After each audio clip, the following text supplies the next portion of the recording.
Going places ये कहानी SoFi नाम की एक जवान लड़की के बारे में है, जो अपनी छोटी-सी गरीबी वाली ज़िंदगी से ऊपर निकल कर बड़ी ग्लैमरस ज़िंदगी का सपना देखती है। वह ब्यूटी, फ़ैशन या फ़ेमस फुटबॉल प्लेयर्स से मिलने जैसे अपने सपने के बारे में सोचती है, लेकिन वास्तविकता जब धीरे-धीरे सामने आती है, तो उसे समझ में आता है कि वो सिर्फ़ एक हसीन सपने हैं, एक इमेजिनेशन है, इससे ज़्यादा और कुछ नहीं। सो फ्रेंड्स, आज हम क्लास 12th फ्लेमिंगो के चैप्टर गोइंग प्लेसेस के बारे में पढ़ने वाले हैं, जिसे लिखा है ए आर बर्टन ने। हमेशा की तरह हम राइटर के बारे में थोड़ी बहुत जानकारी लेंगे। ए आर बर्टन जो एक ब्रिटिश राइटर हैं और साथ ही साथ टीचर भी हैं। इन्होंने बहुत सारी कहानियाँ ऐसी लिखी हैं जिनमें उन्होंने टीनेजर और टीनेजर की साइकोलॉजी के बारे में बात की है। इनकी स्टोरीज़ जो हैं वो ड्रीम और ये फैंटेसीज़ के बारे में बात करती हैं। इसके अलावा ये फ़ोकस करते हैं मिडिल क्लास लाइफ़ और उनके एम्बिशंस पे। गोइंग प्लेसेस हाइलाइट करती है एस्केपिज़्म। इसके पहले भी आपने एक चैप्टर देखा था, कमेंट बॉक्स में मुझे कमेंट करके बताइएगा कौन सा चैप्टर एस्केपिज़्म पे आधारित था। And day dreaming.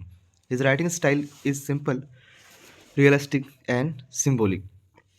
चैप्टर की थीम एग्जाम पर्पज से adolescence fantasies and hero worships, conflict between dream and reality, psychological insecurity of teenagers, social class difference and ambitions, escapism as coping mechanism.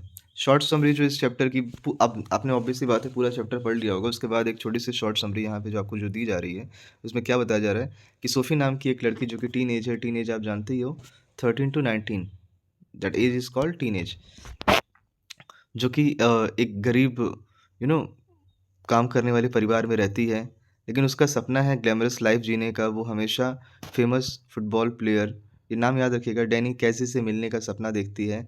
SoFi fabricates story to escape her dull reality, her fantasies show her immaturity and insecurity while the story highlights the gap between imagination and the real life। ये कहानी अंततः उसे ये realise करवाती है कि सपनों में जीना और वास्तविकता में जीना दोनों में कितना अंतर होता है। इंपॉर्टेंट की points from this chapter. Sophie belongs to a lower middle class family. She dreamed of becoming rich and famous. Sophie एक गरीब मिडिल क्लास फैमिली से बिलोंग करती है, लेकिन उसके सपने अमीर होने के और फेमस होने के हैं। वह फुटबॉल प्लेयर डैनी कैजी को आइडलाइज करती है और इमेजिन करती है कि वो डैनी कैजी से मिलेगी, जो कि कभी नहीं हो पाता। जो उसका जो ब्रदर है वो काफ़ी शांत रहता है और वो वास्तविकता से भरा हुआ है। सोफ़ी अवॉइड करती है वास्तविकता को, क्योंकि वो हमेशा इमेजिनेशन में ही रहना पसंद करती है। और ये स्टोरी हमें बताती है कि हमारी जो टीनेज साइकोलॉजी है, उसमें लोग किस तरीके से सपने जी रहे होते हैं। इंपॉर्टेंट कैरेक्टर इस चैप्टर से हमेशा की तरह सोफ़ी पहला मेन कैरेक्टर आएगा। ड्रीमी इमेजिनेटिव टीन गर्ल है, डिससेटिस्फाइड है अपनी रियल लाइफ से और वो वर्ल्ड ऑफ फैंटेसीज कल्पना में ही जीना पसंद करती है। जोफ के बारे में बताया गया है कि ये सोफ़ी का बड़ा भाई है, काफ़ी प्रैक्टिकल है, साथ ही साथ साइलेंट भी रहता है। वो ऐसे एक्ट करता है जैसे कि उसे इमेजिनेशन वाली दुनिया से कोई फ़र्क ही नहीं पड़ता, और वो सोफ़ी से काफ़ी अलग है। डैनी कैज़ी एक फेमस आयरिश फुटबॉल प्लेयर है, symbol of Sophie's dream and hero worship, जिसे सोफ़ी चाहती है कि वो उनसे एक बार मिल ले, लेकिन ये वास्तविकता में कभी संभव नहीं हो पाता। सोफ़ी के पिताजी चौथे कैरेक्टर यहाँ पे दिखाए जाते हैं। ये भी काफ़ी रियलिस्टिक हैं और प्रैक्टिकल हैं, और ये हमेशा सोफ़ी की जो कल्पनाएँ हैं उसको डिसअप्रूव करते हैं, उसको कभी मान्यता नहीं देते।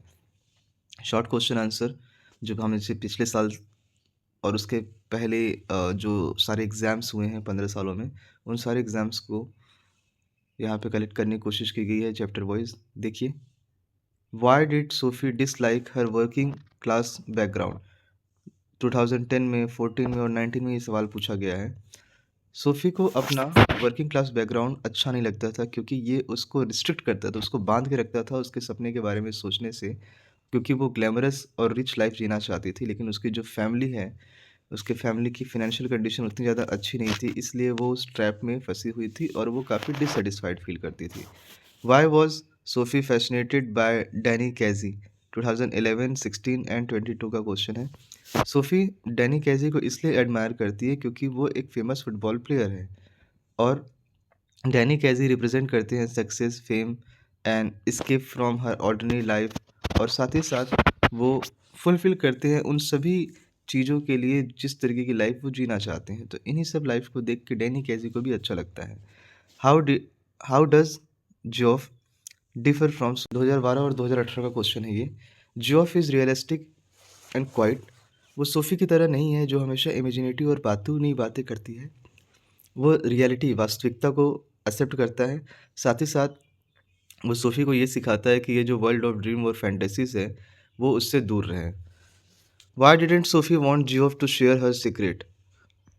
2013 और 2020 का क्वेश्चन है। सोफ़ी को इसलिए डर लगता है कि अगर वो अपनी कल्पनाओं को अपने भाई से शेयर करेगी तो वो उसे एक्सपोज़ कर देगा।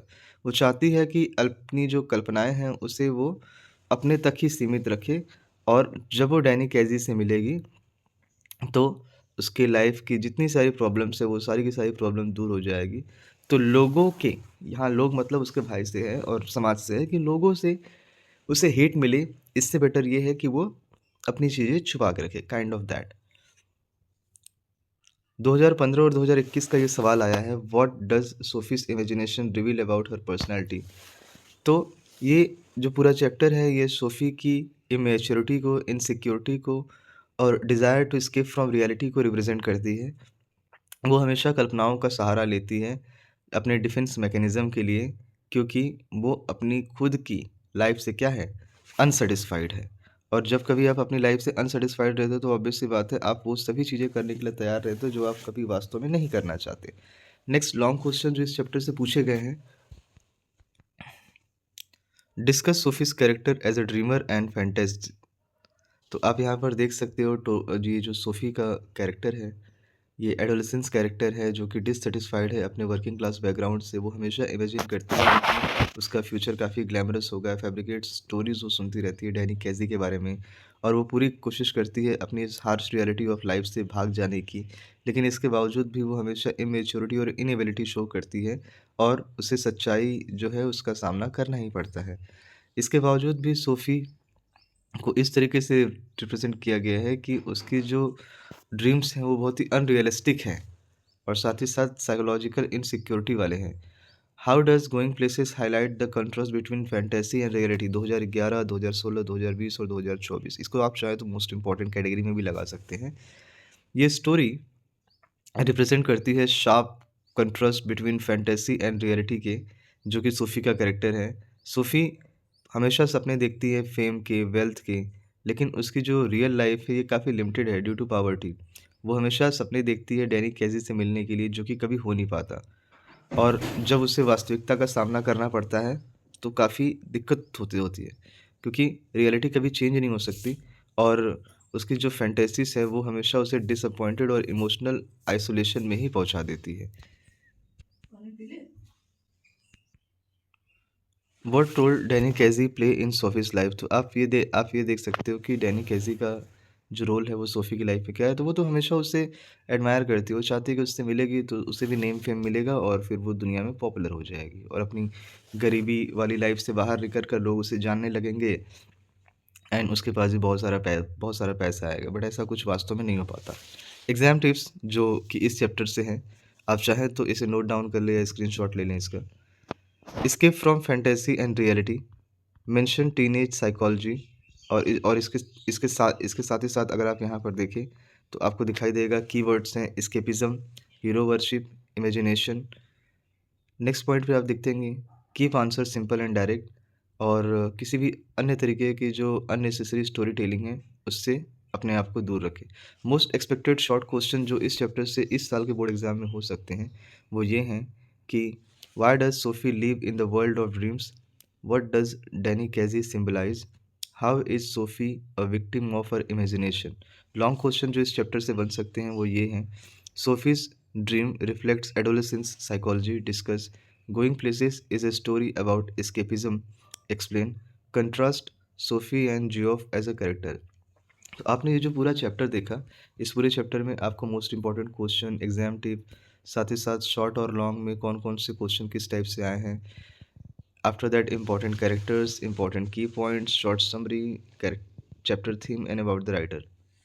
आई होप आपको हमारा ये छोटा सा वीडियो काफ़ी अच्छा लगा होगा। प्लीज़ कमेंट बॉक्स में कमेंट करके जरूर बताएं कि ये जानकारी आपको कैसी लगी। मिलते हैं इसी सीरीज़ को कंटिन्यू करते हुए किसी और नए वीडियो में, तब तक के लिए बाय। जय हिंद।